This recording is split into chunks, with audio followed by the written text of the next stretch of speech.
Ek lees graag vanoggend vir ons 'n baie mooi deel uit Johannes 17. Johannes 17 is bekend daarvoor dat dit die gedeelte is waar Jesus se gebed voor sy disippels opgeteken is. En daardie gebed van Jesus vind op 'n baie interessante tydperk in die geskiedenis plaas. Dit vind plaas op die donderdag aand van Jesus se arrestasie. Jesus is op die donderdag aand laat gearresteer. Hy's Vrydag verhoor.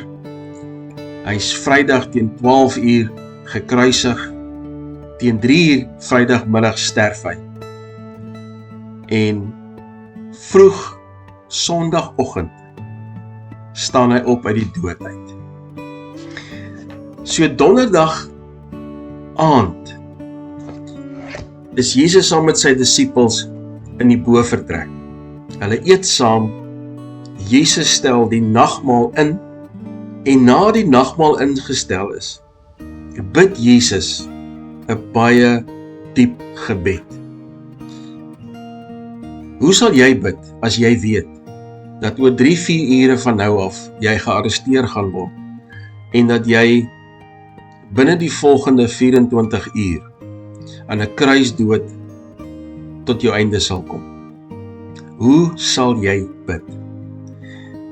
En daarom is hierdie gebed wat Jesus bid, opgeteken in Johannes 17, so 'n belangrike gedeelte om in ag te neem. Dit is so 'n diep deel, ons kan dae spandeer om dit te bespreek en te besin daaroor.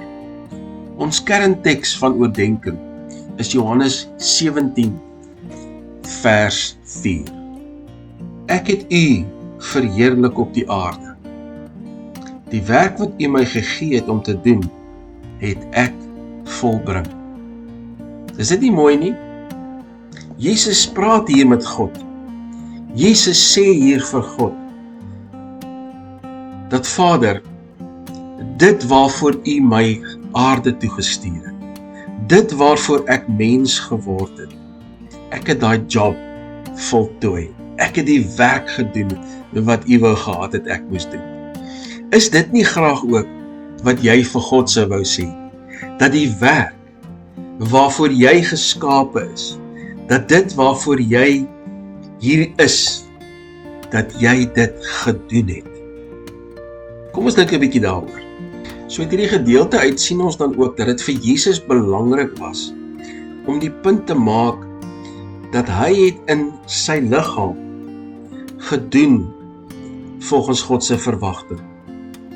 Paulus skryf 2 Korintiërs 5 vers 10 sê, want ons moet almal voor die regterstoel van Christus verskyn, sodat elkeen kan ontvang wat hy deur die liggaam verrig het, volgens wat hy gedoen het, of dit goed of kwaad is.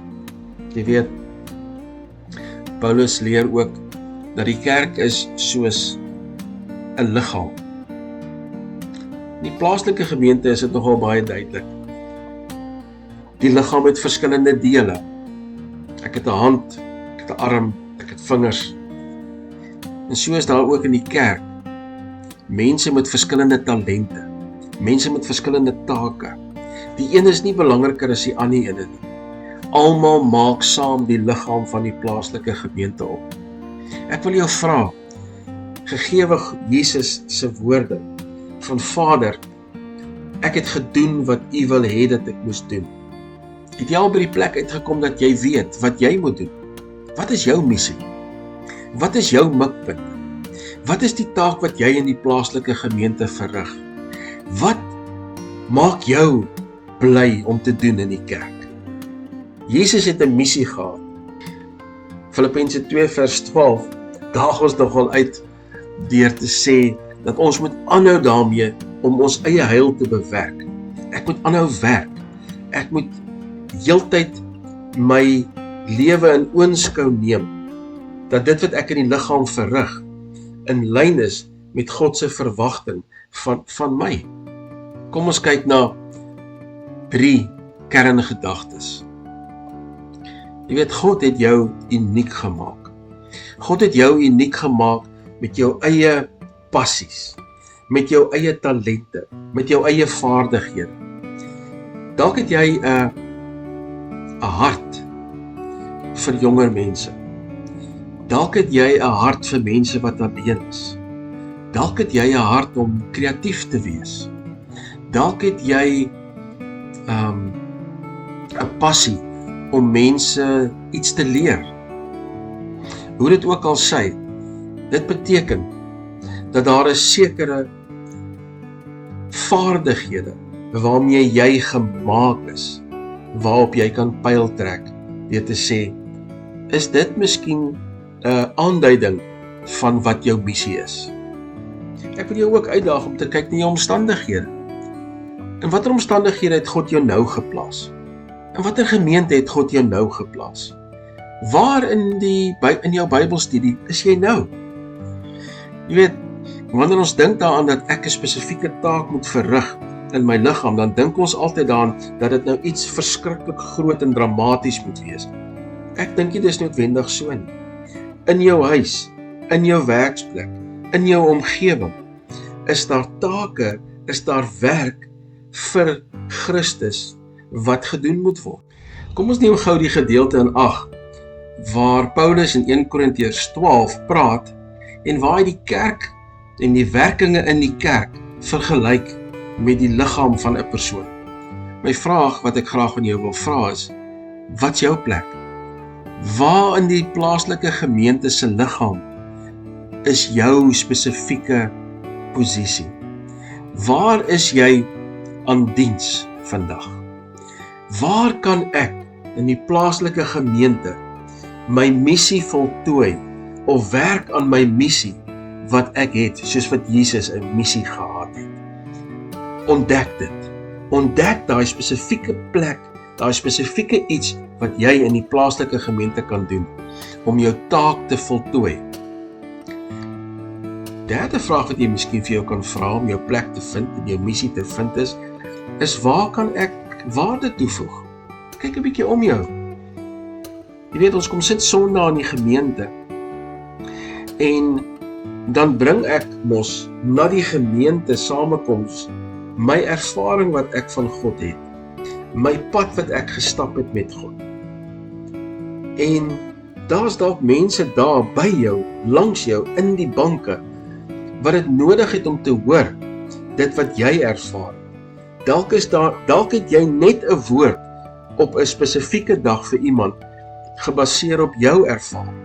So wat kan jy saambring? Wat kan jy kom aanbied? Watter waarde kan ek toevoeg tot 'n ander persoon se lewe tydens gemeentebyeenkomste? Sien jy, dis nie so moeilik om die taak te verrig wat jy voor uitgesit is deur God om in die liggaam te doen, sodat jy saam met my voor die regterstoel van Jesus kan verskyn en waar ons kan praat, waar ons werk wat ons verrig het in ons liggame voor Jesus getoon kan word, sodat hy ons kan beloon. Ek en jy het 'n taak om te verrig. Is dit nie exciting nie? Ek en jy is gekies deur die God van die heelal om in ons liggame 'n taak te verrig, sodat ons daardeur die koninkryk van God kan bevorder, sodat ons ook aan die einde van ons lewe 'n gebed kan bid en kan sê, Vader, U het my gehelp om te ontdek dit wat ek in my liggaam moes gedoen het vir U, en ek dank U nou dat ek dit kon gedoen het, sodat U daardeur verheerlik kan word. Ek wil jou aanmoedig, vind jou spesifieke rol in die plaaslike gemeente. Vind uit wat jy kan doen, wat jy kan wees, wie jy kan wees, waarin jy goed is, waar jy daai waarde kan toevoeg, sodat jy ander kan help op die pad van heiligmaking. Ander kan help groei, en jouself ook kan groei tot die volle grootte van Christus. Kom ons bid saam. Hemelse Vader, U is almagtig en heilig en aan U kom toe alle lof en alle eer. Ja Vader, dankie dat ons kon stilstaan vanoggend by die gebed van Jesus. Dankie dat ons kon leer daaruit. En dankie dat Jesus ons heel eerste voorbeeld is van wat in die liggaam moontlik is om te doen. En ja Vader, dat na Jesus soveel ander gekom, wat in hulle liggame soveel vir U gedoen het. My gebed is dat elkeen van ons sal ontdek wat dit is wat ek in my liggaam kan doen, sodat ek U kan verheerlik. Dankie my Here, dat U vir ons die geleentheid gee om ons lewens aan U toe te wy, en dat ons so met hande vol van goeie werke wat U vir ons bestem het om te doen, deur ons liggame, dat ons so U koninkryk kan binnegaan. Dankie Jesus, dat ek die ewige lewe uit genade ontvang het, maar dat dit my nou motiveer om soveel as moontlik te doen, om U koninkryk te bevorder, deur my liggaam, vir U tot diens te stel. In die naam van Jesus Christus bid ek dit. Amen. Geniet jou dag.